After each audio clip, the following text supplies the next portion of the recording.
Good evening, ladies and gentlemen, and welcome back. And it's time now for the nation's sharpest opinion. We have a lot of political debates over the ED and the CBI and the usual issues about political malice, political vendetta, political targeting. As the focus begins to get on that, I think the intent of the opposition parties is to make sure that the specific questions on the scam themselves never get asked. Viewers, let's take a situation like this where Suresh Kalmani, for example, were to walk to the agency officers and say that he was being targeted. Would anybody have listened to him? Let's take the case of all those who have been caught in the Adarsh scam, the 2G scam, the Devas ISRO scam. Were they all victims of political vendetta? No. Viewers, those were scams which were exposed by the media and the agencies followed it up. At that time, the argument was not that this was a case of political targeting. This argument is being made more when the BJP is in power. It has become both convenient and absolutely easy for the political parties to turn around and say, let's put the focus on the politics, let's present ourselves as the victims, let's be crybabies, let's protest about this, let's all get together and insist that because we are all together, we are correct. If all the political parties accused of corruption were to come together, would that make them innocent, ladies and gentlemen? That is the only question I'm asking on the nation's sharpest opinion. And now, tonight, I intend to get those questions answered. Today, for a third time, BRS leader Kavitha was summoned by the Enforcement Directorate. Now, she's walked into the ED office at noon. She walked out almost 9.5 hours later. There was this whole speculation that she might get arrested. Well, it didn't happen. The BRS says it is all political, and today I intend to get an answer to whether this is all political, all motivated, and whether in fact the Aam Aadmi Party and Kavitha and the BRS have nothing to do with Liquorgate. It will all come down to that. Because if in fact Kavitha is a 60% shareholder in Indo Spirits, then she is deep into Liquorgate. Let's not get into the question of whether this is motivated action. Let's get into the specific questions themselves. They may claim that this is motivated action, but questions on the South Group remain. One, were kickbacks worth 100 crores given by the South Group? Two, was the South Group getting details of the excise policy before it was rolled out?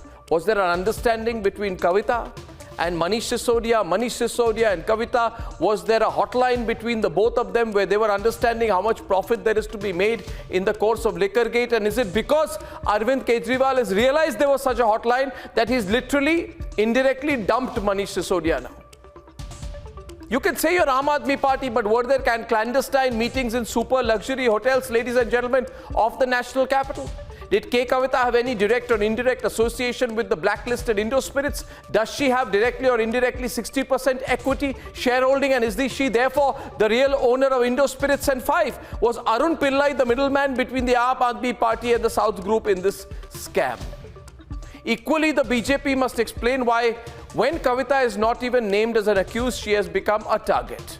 Ladies and gentlemen, today on this program, simply to get some clarity on whether this is indeed just political action, politically inspired action by the agencies, or whether indeed there is a truth to it, I am going to go into details of the controversy over the South Group, and then you can decide for yourself whether the agencies are doing something on the basis of fact or only on the basis of political motive. Let's debate.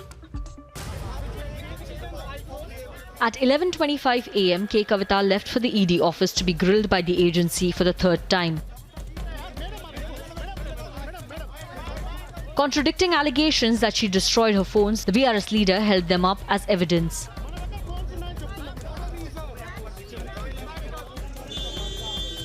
It has been 9 hours since Kavitha's questioning commenced. The BJP leaders who have been involving in various scams, they are escaping from inquiry. And the leaders who involve in scams, if they join in BJP, there won't be any inquiry. The ED focus is on the South Group. जितने इन्होंने आरोप लगाए हैं, एक भी आरोप में court से राहत नहीं मिली है. अब there's a question of detail. I do not wish to make any comment, but surely there are a lot of suspicious circumstances surrounding a southern connection. Top BRS leader K. Kavitha is now being questioned for the second consecutive day by the Enforcement Directorate in the liquor gate. The focus essentially on the role of the South Group, in which the Enforcement Directorate suspects that K. Kavitha has played a pivotal role. In fact, they say that Arun Ramachandra Pillai, alleged close associate of K. Kavitha, has taken her name. In fact, K. Kavitha says that there is no question of destruction of evidence. Earlier in the day, she produced all the phones which the Enforcement Directorate had essentially alleged that were being destroyed by K. Kavitha. The BRS calls it vendetta. It is a well-known fact, right? That is the operation or modus operandi of BJP party. Wherever election comes, all the leaders in that particular state will be targeted, opposition leaders, 10 other MLAs, all of them are being targeted. I'm one among them. I'm not an exemption. You just like me so much, so you're giving me more attention. But is there more to Liquorgate than meets the eye? Let's debate.